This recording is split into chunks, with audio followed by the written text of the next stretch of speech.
ओम शांति। 11 अगस्त 2021 के ईश्वरीय महावाक्य। पहले सुनते हैं मुरली के मुख्य पॉइंट्स। बाबा ने कहा, सभी को दुखों से लिबरेट कर सुख शांति देने वाला सिवाय एक रूहानी बाप के दुनिया भर में और कोई नहीं है। वही तुमको सुख धाम में जाने लायक बना रहे हैं। बाप ने तुम्हारी बुद्धि का ताला खोल दिया है। तुम श्रीमत द्वारा इतना श्रेष्ठ बन रहे हो जो वहाँ कोई वजीर आदि से राय लेने की दरकार नहीं रहेगी। जितना जो पुरुषार्थ करेंगे उतना उच्च पद पाएंगे। यहाँ मेल फीमेल की दृष्टि नहीं रहती। तुम सब बच्चे बेहद के बाप से वर्षा ले रहे हो। अगर माया घड़ी घड़ी तुमको बाप की याद भुला देती है तो इसके लिए उपाय रचना चाहिए। जब तक जीना है पुरुषार्थ करना है, ज्ञान अमृत पीते रहना है। अभी सबके शरीर खत्म होने हैं। ऐसा नहीं है कि आत्मा आग में पड़ने से पवित्र हो जाएगी। आत्मा को याद रूपी योग अग्नि से ही पवित्र होना है। इसलिए यादगार में दिखाते हैं सीता आग से पार हुई। तुम बच्चों को ज्ञान रत्नों से झोली भरनी है। कोई भी प्रकार का संशय नहीं आना चाहिए। जितना प्रीत बुद्धि होंगे उतना उच्च पद पाएंगे। लास्ट में बाबा ने कहा, एक मैं ही मीठी सक्रीन हूँ। अब तुम भी और सब बातें छोड़ बहुत मीठी सक्रीन हो जाओ। सबको यही बताओ, सुख धाम स्थापन करने वाला बाप आया हुआ है। उनसे सुख का वर्षा ले लो। इस शरीर का भान छोड़ अब देही अभिमानी बनते जाओ। अब सुनते हैं महावाक्यों को विस्तार से। मुरली का सार। मीठे बच्चे, बाप मीठे से मीठी सक्रीन है। इसलिए और सब बातें छोड़ उस बाप को याद करो तो मीठी सक्रीन बन जाएंगे। प्रश्न, तुम बाप द्वारा श्रीमत लेकर अपने अंदर कौन से संस्कार भर रहे हो? उत्तर, भविष्य में बिगर वजीर सारे विश्व पर राज्य करने के। तुम यहाँ आए ही हो भविष्य राजधानी चलाने की श्रीमत लेने। बाप तुम्हें ऐसी श्रीमत दे देते जो आधा कल्प तक कोई की राय लेने की दरकार नहीं। राय उन्हें लेनी पड़ती जिनकी बुद्धि कमज़ोर हो। गीत, तुम ही हो माता पिता तुम ही हो। ओम शांति। मीठे मीठे रूहानी बच्चों ने गीत सुना। यह किसने कहा कि मीठे मीठे रूहानी बच्चे? ज़रूर रूहानी बाप ही कह सकते हैं।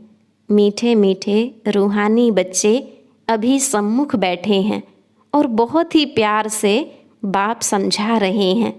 अभी तुम जानते हो सिवाय रूहानी बाप के सर्व को सुख शांति देने वाला व सर्व को दुखों से लिबरेट करने वाला दुनिया भर में और कोई नहीं है। इसलिए दुख में बाप को याद करते रहते हैं। तुम बच्चे सम्मुख बैठे हो, जानते हो बाबा हमको सुख धाम का लायक बना रहे हैं। सदा सुख धाम का मालिक बनाने वाले बाप के सम्मुख आए हैं। अभी समझते हैं सम्मुख सुनने और दूर रहकर सुनने में बहुत फ़र्क है। मधुबन में सम्मुख आते हो, मधुबन मशहूर है। मधुबन वृंदावन में उन्होंने कृष्ण का चित्र दिखाया है, परंतु कृष्ण तो है नहीं। यहाँ तो निराकार बाप तुम बच्चों से मिलते हैं।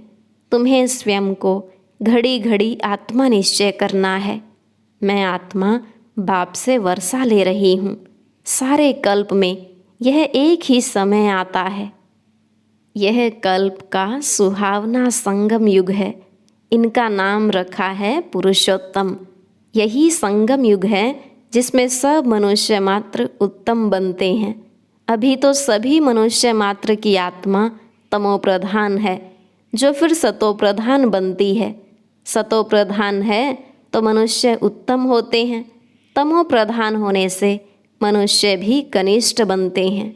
तो आत्माओं का बाप बैठ सम्मुख समझाते हैं। सारा पार्ट आत्मा ही बजाती है, न कि शरीर। आत्मा और शरीर जब दोनों का मेल होता है तो पार्ट बजता है। तुम्हारी बुद्धि में आ गया है कि हम आत्मा असल में निराकारी दुनिया व शांतिधाम में रहने वाली हैं। यह किसको भी पता नहीं है, न खुद समझते न समझा सकते हैं। तुम्हारी बुद्धि का ताला अब खुला है। तुम समझते हो बरोबर आत्माएं परम धाम में रहती हैं। वह है इनकॉर्पोरियल वर्ल्ड, यह है कॉर्पोरियल वर्ल्ड। यहाँ हम सब आत्माएं एक्टर्स पार्टधारी हैं। पहले पहले हम पार्ट बजाने आते हैं, फिर नंबरवार आते जाते हैं। सभी एक्टर्स इकट्ठे नहीं आ जाते, भिन्न भिन्न प्रकार के एक्टर्स आते जाते हैं। सब इकट्ठे तब होते हैं जब नाटक पूरा होता है। अभी तुमको पहचान मिली है। आत्मा असुल शांतिधाम की रहवासी है। यहाँ आती है पार्ट बजाने। बाप सारा समय पार्ट बजाने नहीं आते। हम ही पार्ट बजाते बजाते तमोप्रधान बन जाते हैं। अभी तुम बच्चों को सम्मुख सुनने से बड़ा मज़ा आता है। इतना मज़ा मुरली पढ़ने से नहीं आता। यहाँ सम्मुख होना तो पहले सतयुगी आदि सनातन देवी देवता धर्म वाले ही आते हैं। तुम जानते हो कि भारत गॉड गॉडेज का स्थान था, अभी नहीं है। चित्र देखते हो तो थे जरूर। पहले पहले हम देवी देवता थे। अपने पार्ट को तो याद करेंगे कि भूल जाएंगे। बाप कहते हैं तुमने यह पार्ट बजाया है, यह ड्रामा है। नई दुनिया सो फिर पुरानी होती है। पहले पहले ऊपर से जो आत्माएं आती हैं वह गोल्डन एज में आती हैं। यह सब बातें अभी तुम्हारी बुद्धि में हैं। सतयुग आदि में तुम ही आए थे पार्ट बजाने। तुम विश्व के मालिक महाराजा महारानी थे। तुम्हारी राजधानी थी। अभी तो राजधानी है नहीं। अब तुम सीख रहे हो हम राजाई कैसे चलाएंगे। वहाँ वजीर होते नहीं, राय देने वाले की दरकार नहीं। वह तो श्रीमत द्वारा श्रेष्ठ ते श्रेष्ठ बन जाते हैं। फिर उनको दूसरे कोई से राय लेने की दरकार नहीं रहती। अगर कोई से राय लें तो समझा जाएगा इनकी बुद्धि कमज़ोर है। अभी जो श्रीमत मिलती है वह सतयुग में भी कायम रहती है। अब तुम्हारी आत्मा फ्रेश हो रही है। अभी तुम बच्चों को देही अभिमानी बनना है। शांतिधाम से आकर यहाँ तुम टोकी बने हो। टोकी होने बिगर कर्म हो न सके। यह बड़ी समझने की बातें हैं। जैसे बाप में सारा ज्ञान है वैसे तुम्हारी आत्मा में भी अब ज्ञान है। आत्मा कहती है हम एक शरीर छोड़ संस्कार अनुसार फिर दूसरा लेता हूँ। पुनर्जन्म भी जरूर होता है। आत्मा को जो भी पार्ट मिला है वह बजाती रहती है और संस्कारों अनुसार दूसरा जन्म लेती रहती है। आत्मा की दिन प्रतिदिन प्योरिटी की डिग्री कम होती जाती है। पतित अक्षर द्वापर के बाद काम में लाते हैं, फिर भी थोड़ा सा फर्क जरूर पड़ जाता है। तुम नया मकान बनाओ, 1 मास के बाद कुछ फर्क जरूर पड़ेगा। अभी तुम समझते हो बाबा हमको वर्षा देते हैं। बाप कहते हैं हम आए हैं तुम बच्चों को वर्षा देने। जितना जो पुरुषार्थ करेंगे उतना पद पाएंगे। बाप के पास कोई फर्क नहीं है। बाप जानते हैं हम आत्माओं को पढ़ाते हैं।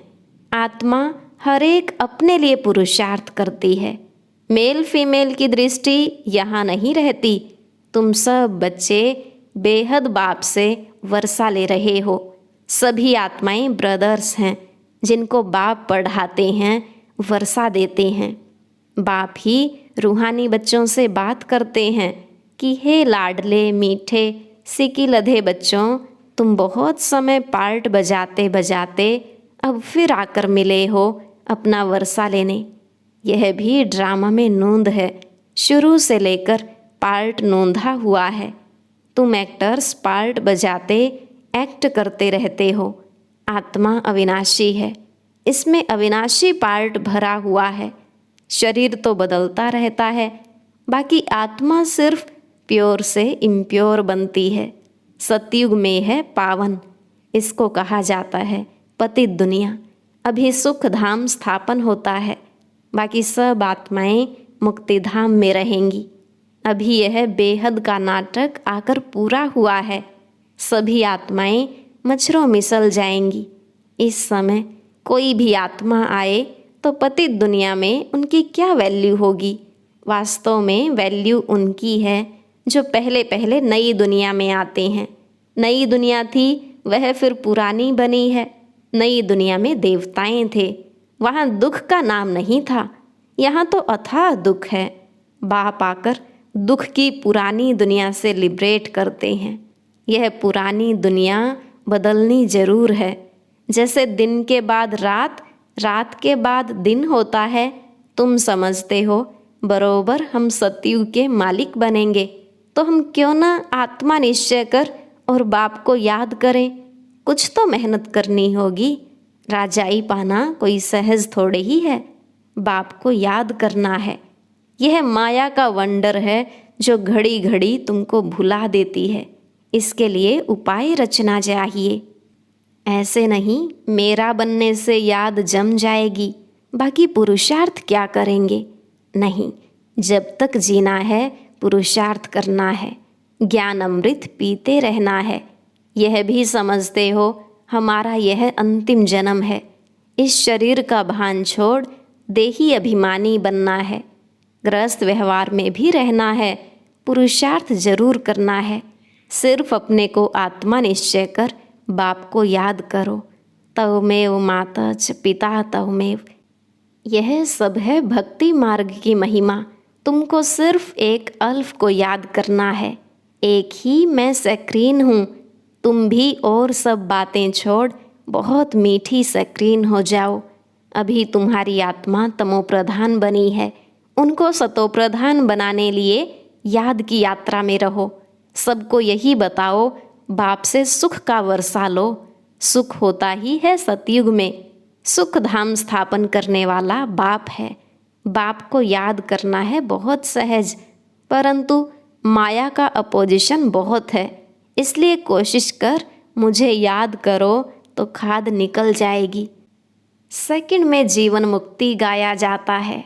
इस ड्रामा में हर एक को अपना पार्ट रिपीट करना है। इस ड्रामा के अंदर सबसे जास्ती हमारा पार्ट है। सुख भी सबसे जास्ती हमको मिलेगा।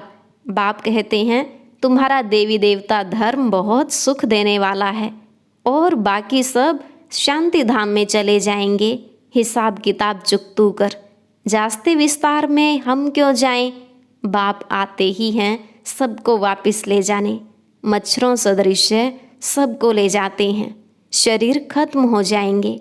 बाकी आत्मा जो अविनाशी है वह हिसाब किताब चुकतू कर चली जाएगी। ऐसे नहीं कि आत्मा आग में पड़ने से पवित्र होगी। आत्मा को याद रूपी योग से ही पवित्र होना है। योग की अग्नि है यह।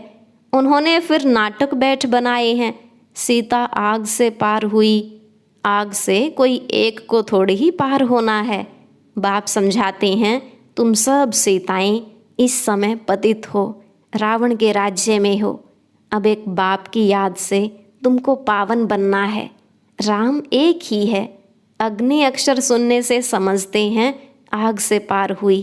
कहाँ योग अग्नि, कहाँ वह?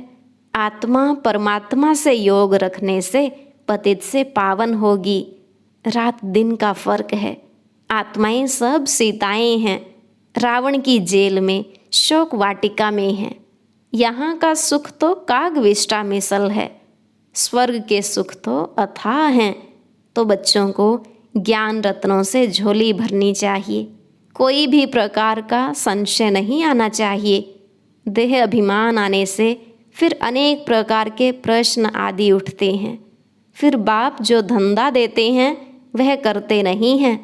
मूल बात है हमको पतित से पावन बनना है। दूसरे कोई भी संकल्प उठाने की दरकार नहीं है। यह है पतित दुनिया, वह है पावन दुनिया। मुख्य बात है ही पावन बनने की। पावन कौन बनाएंगे ये कुछ भी पता नहीं। बोलो तुम पतित हो तो बिगड़ पड़ेंगे। अपने को विकारी कोई भी समझते नहीं। कहते हैं गृहस्थी तो सब थे, राम सीता लक्ष्मी नारायण को भी बच्चे थे ना। वहाँ भी तो बच्चे पैदा होते हैं। यह भूल गए हैं कि उसको वॉइसलेस वर्ल्ड कहा जाता है, वह है शिवालय।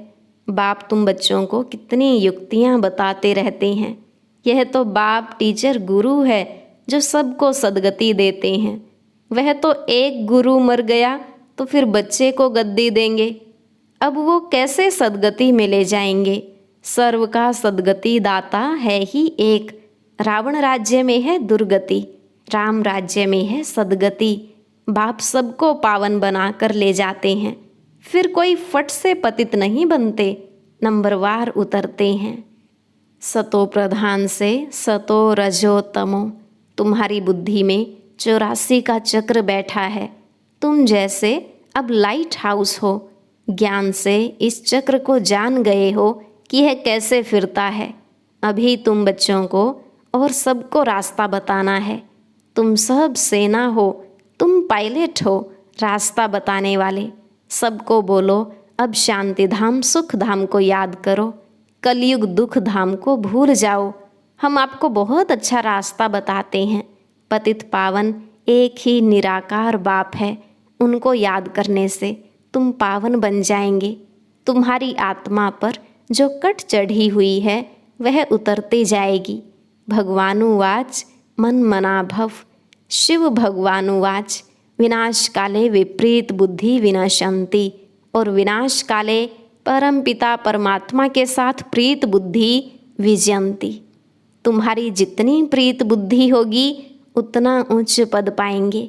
देह अभिमान में आने से इतना उच्च पद नहीं पा सकेंगे। अच्छा, मीठे मीठे सिकिलधे बच्चों प्रति माता पिता बाप दादा का याद प्यार और गुड मॉर्निंग। रूहानी बाप की रूहानी बच्चों को नमस्ते। रूहानी बच्चों की रूहानी बाप दादा को नमस्ते नमस्ते, गुड मॉर्निंग। शुक्रिया बाबा, शुक्रिया। धारणा के लिए मुख्य सार। पहला पॉइंट, ज्ञान रत्नों से अपनी झोली भरनी है। किसी भी प्रकार का संशय नहीं उठाना है। जितना हो सके बाप को याद करने का पुरुषार्थ कर पावन बनना है। बाकी प्रश्नों में नहीं जाना है। एक बाप से सच्ची प्रीत रख, बाप समान मीठी सक्रीन बनना है। आज का वरदान, हरेक की राय को रिगार्ड दे, विश्व द्वारा रिगार्ड प्राप्त करने वाले बाप सो मालिक भव। हरेक की राय को रिगार्ड दे, विश्व द्वारा रिगार्ड प्राप्त करने वाले बालक सो मालिक भव। बाबा ने कहा, चाहे कोई छोटा हो या बड़ा, आप हरेक की राय को रिगार्ड जरूर दो, क्योंकि कोई की भी राय को ठुकराना गोया अपने आप को ठुकराना है। इसलिए यदि किसी के व्यर्थ को कट भी करना है तो पहले उसे रिगार्ड दो, स्वमान दे, फिर शिक्षा दो। यह भी तरीका है।